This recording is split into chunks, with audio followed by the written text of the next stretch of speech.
प्रभु यीशु मसीह के प्रिय और मधुर नाम में आप सबों को जय मसीह की। Praise the Lord. यीशु सहाय शालोम कहती हूँ। परमेश्वर पिता का धन्यवाद देते हैं आज के दिन के लिए, इस सुंदर शाम के लिए कि उसने हम में से प्रत्येक को जूतों के मध्य में रखा है। और मैं हर समय बोलती हूँ कि जब परमेश्वर हमको जूतों के मध्य में रखता है तो वो चाहता है कि हम और आप जो है उसकी महिमा करें, स्तुति करें और उसके योग्य अपने आप को बना करके रखें कि उसके राज्य की बढ़ोतरी के लिए हम अपने अपने योगदान को दे पाए, क्योंकि उसने आज के दिन के लिए हमको और आपको जो है जीवित रखा है। मेरे प्रियो, आज जो मैं टॉपिक लेकर के आ रही हूँ बहुत ही गंभीर सब्जेक्ट है और बहुत इम्पॉर्टेंट सब्जेक्ट है ये। और इसका जानना एक अवेयरनेस के लिए है। हम में से हर एक को इसके बारे में जानना और सीखना बहुत ही महत्वपूर्ण है। जैसे मैंने थंबनेल में भी बताया कि हम क्या देख रहे हैं, डिनोमिनेशन और कल्ट के बारे में सीखेंगे। जैसे कि हम लोग आज इस वर्तमान परिस्थिति में जब हम लोग देखते हैं, सिर्फ भारत में ही नहीं लेकिन हम लोग देखते हैं पूरी दुनिया में शैतान ने किस प्रकार से जो है हंगामा मचा करके रखा है। पहले हम देखते थे डिनोमिनेशन जो कि बहुत ही पावरफुल तरीके से अस्तित्व में काम करती थी, डिनोमिनेशन। परंतु अब जो है उस समय में कल्ट क्या है, छोटी छोटी रूप में कार्य करती थी या छोटे छोटे तरीके से काम करती थी। बहुत ही कम इक्का दुक्का या फिर 70 के या 80 का एक ग्रुप हुआ करता था। परंतु आज जो हम लोग देखते हैं, आज हम लोग देखते हैं कि इनकी संख्या कितनी है, सैकड़ों में हो गई है, सैकड़ों से हजारों में हो गई, हजारों से फिर लाखों में पहुंच गई है, इसकी गिनती ऐसी पहुंच गई है। तो मेरे प्रियो, आज हम लोग देखेंगे कि डिनोमिनेशन क्या है और कल्ट क्या है, और इसके विषय में हम लोग मैं नहीं जानती कि इसका एपिसोड कितना लंबा चलेगा, लेकिन हो सकता है 4-5 एपिसोड चल जाए। तो जब हम डिनोमिनेशन में फंसते हैं या डिनोमिनेशन में जब मनुष्य फंसता है तो कुछ एक शिक्षाएं ऐसी होती है जो कि वचन से थोड़ा हट के होती है, लेकिन जो कल्ट है वो बिल्कुल बाइबिल के विरोध में और बाइबिल की बेसिक शिक्षाओं के विरोध में वो कार्य करती है। और आज ये बहुत ज़्यादा कल्ट की संख्या बढ़ गई है और आज नए नए ऐसे उभर करके आए हैं जिसको पहचानना भी हमको बहुत ज़रूरी है। कईयों को हम पहचान नहीं पाते हैं। तो आज हम लोग इसी के विषय में हम लोग सीखेंगे, डिनोमिनेशन क्या है और कल्ट क्या है, कौन सी शिक्षा कल्ट में आती है और कौन सी शिक्षा जो है डिनोमिनेशन में आती है। तो जब भी यदि हम लोग किसी ऐसे व्यक्ति के संपर्क में आ जाए तो आप समझ सकेंगे कि सामने वाले व्यक्ति का शिक्षा जो है डिनोमिनेशन की शिक्षा है या फिर वो कल्ट की शिक्षा है, वो डिनोमिनेशन को बिलोंग करता है या फिर वो कल्ट को बिलोंग करता है। जैसे हम लोग मार्केट में यदि हम जाते हैं तो नकली नोट से हम लोगों को सावधान करते हैं, या सरकार जो है नकली नोट से लोगों को सावधान करती, नकली नोट से सावधान रहो। तो जब तक हम नकली नोट को नहीं जानेंगे हम उससे सावधान कैसे रह सकते हैं। हम उसको एक बार समझ जाए कि ये नकली नोट है तो हमको बार बार किसी से पूछने की ज़रूरत नहीं होगी।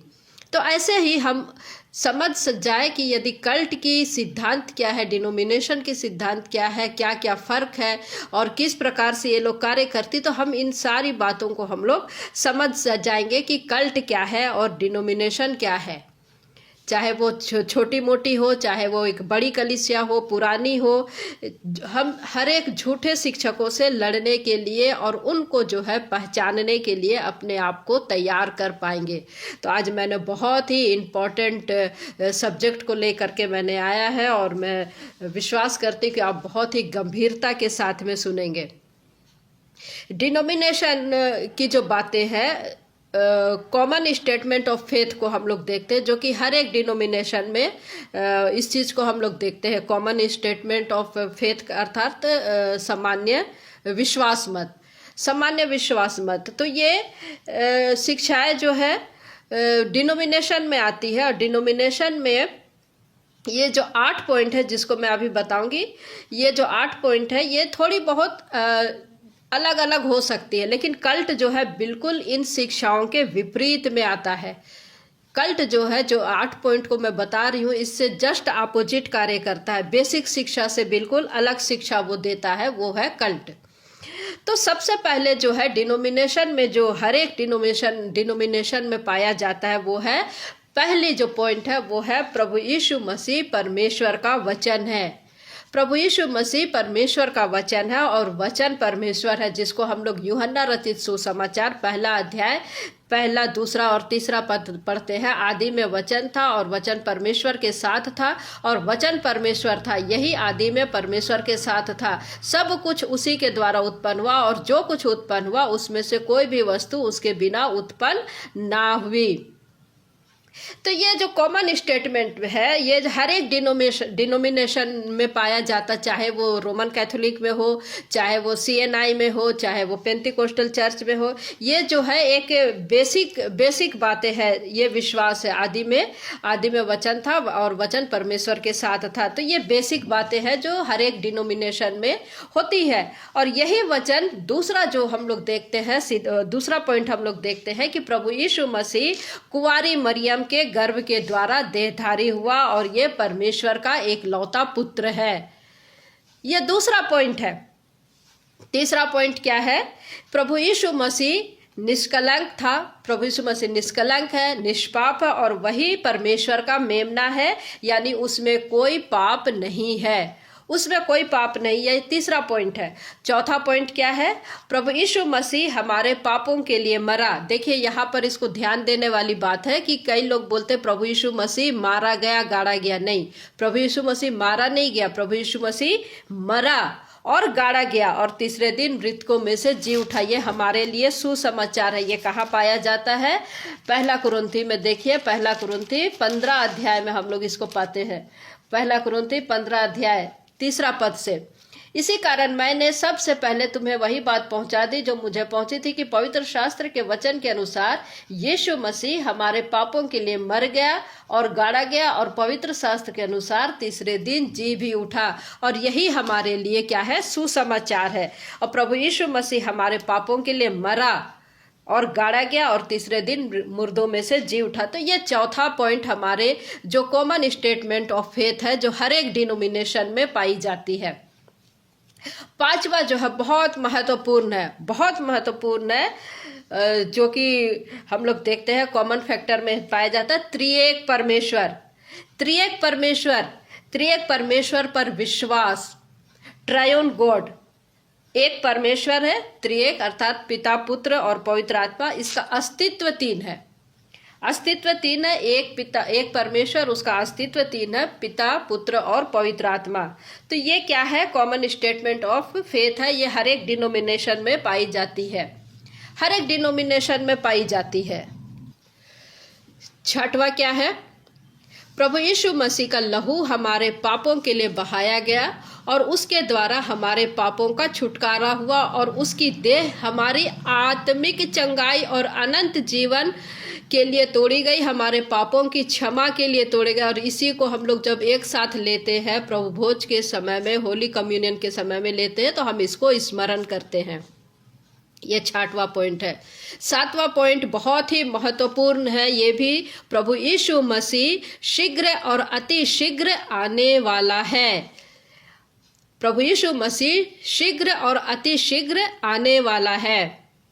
8वां पॉइंट है, इस बार वो बिना पापों को उठाने आएगा। इस बार वो आएगा तो गर्भ से जन्म नहीं लेगा, वो पाप की दशा में नहीं आएगा, वो बिना पाप को उठाए आएगा और जिस प्रकार वो गया था, वो प्रेरितों के अनुसार, उसी प्रकार वो इस धरती पर आएगा। तो ये प्रियो 8 पॉइंट है। इसके अलावा और भी बहुत सी बेसिक पॉइंट है जिसको हम अभी यहाँ पर नहीं ले रहे हैं।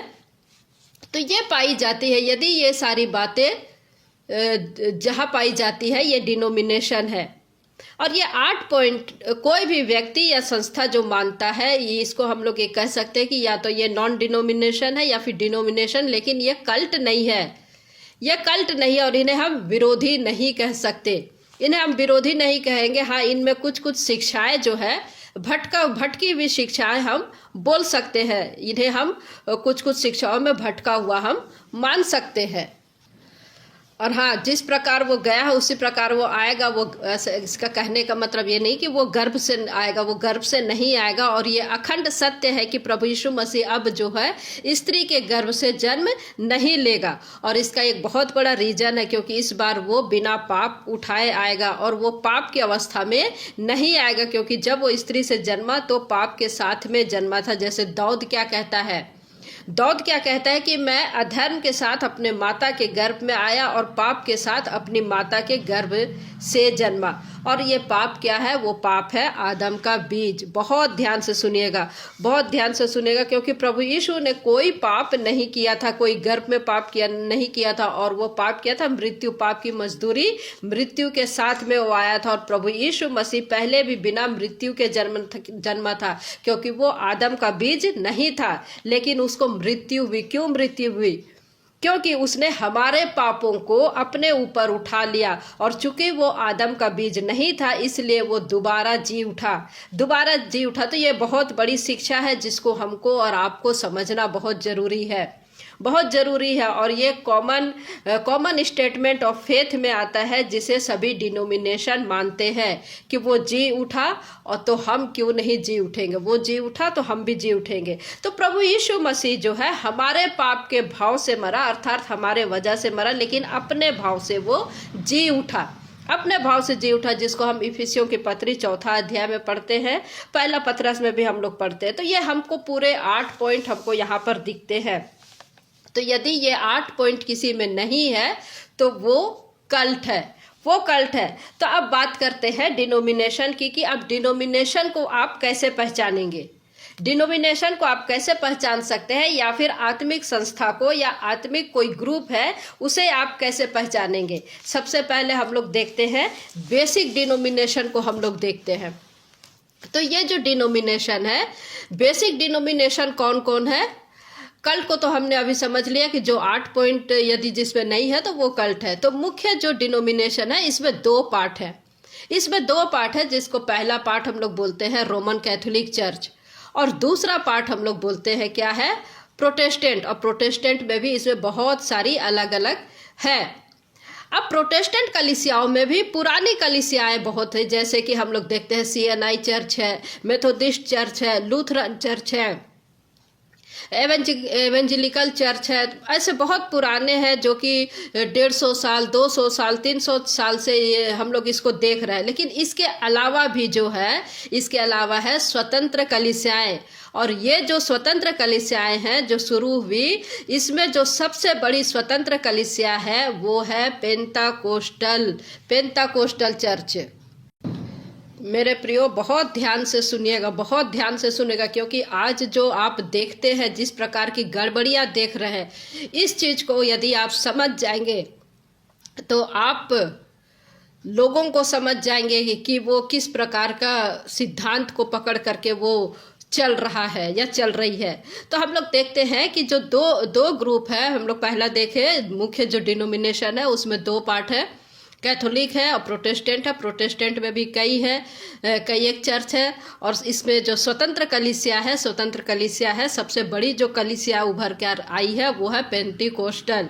और अब जो ये पेंतीकोस्टल है, बड़ी ध्यान से सुनिएगा जो मैं बता रही हूँ, सारी समस्याओं का जड़, कल्ट की जड़ और जो बहुत ही अलग अलग शिक्षाओं की जो जड़ है वो ये ही है स्वतंत्र कलीसिया अर्थात पेंतीकोस्टल चर्च, जो कि आज से केवल 150 या 200 साल पहले ही अस्तित्व में आया, अर्थात 19वीं शताब्दी में।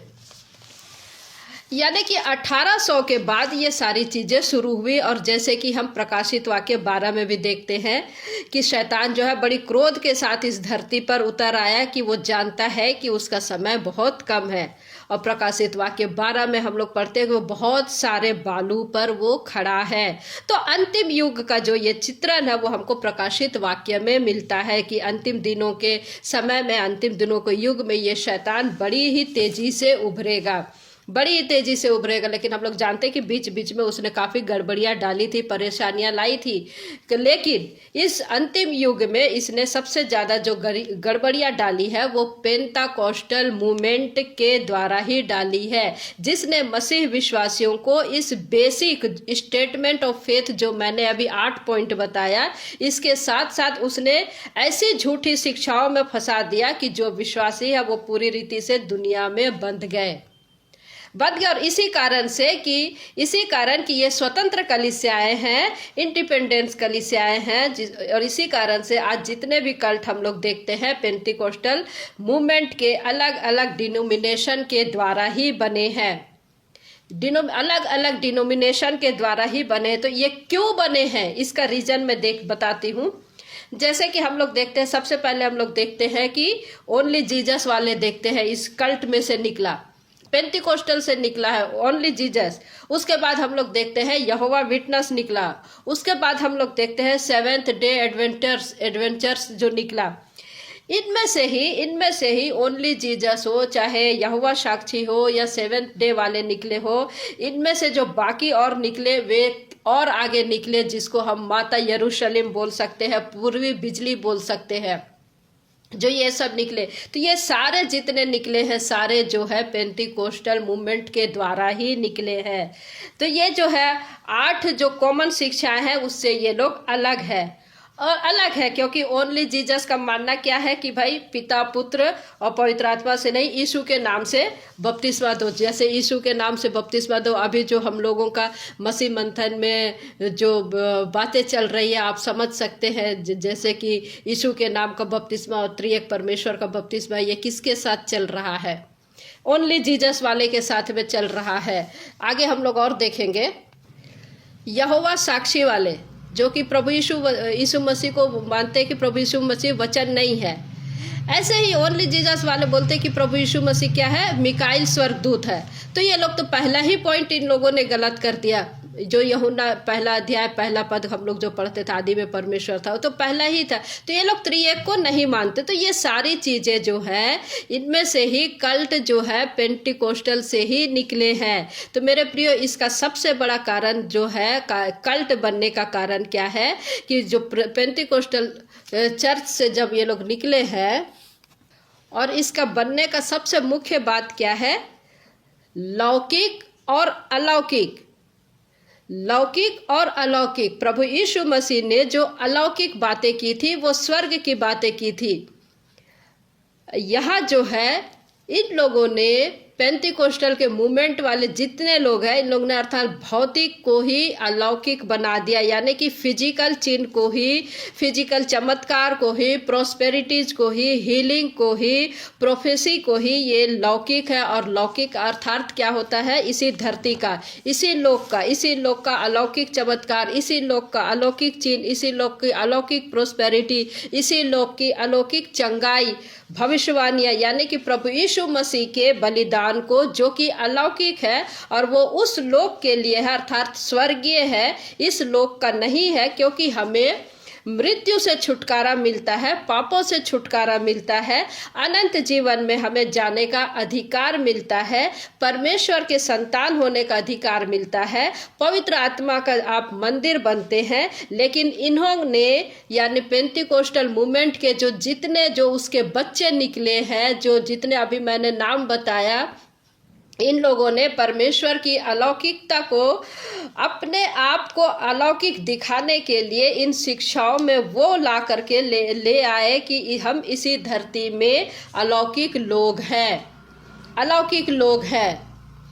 बड़ी ध्यान से सुनिएगा मेरे प्रियो, इन लोगों ने पूरी धरती में ही यानी इसी लोक की बात करते हुए, चाहे वो चिन्ह हो, चमत्कार हो, चंगाई हो, प्रोस्पेरिटी हो, भविष्यवाणी हो, उस चीज को प्रभु यीशु मसीह के बलिदान के सामने इन लोगों ने प्रभु यीशु मसीह की बलिदान को छोटा कर दिया, जिससे हमको मृत्यु से छुटकारा मिलता, पापों से छुटकारा मिलता, अनंत जीवन मिलता है, परमेश्वर के संतान होने का अधिकार मिलता है, पवित्र आत्मा के आप मंदिर बनते हैं। लेकिन इन लोगों ने उन अपनी शिक्षाओं को ला करके इसी धरती में अलौकिक अपने खुद को उन लोगों ने बना दिया। और यही कारण है कि जब आप देखते हैं उन लोगों को कि हाथ लगा करके गिरने वाली चीजें या फिर शिवरिंग वाली चीजें, आत्मा आ गई, पवित्र आत्मा आ, इस प्रकार की ये सामर्थ का आ जाना, इस प्रकार जब सब कुछ हो गया तो इससे बढ़ करके जो 2 कदम आगे निकल गए, जो जिसको हमने अभी बताया पूर्वी बिजली, या फिर जो हमने बताया जो इनके अगुवे हैं माता यरूशलेम,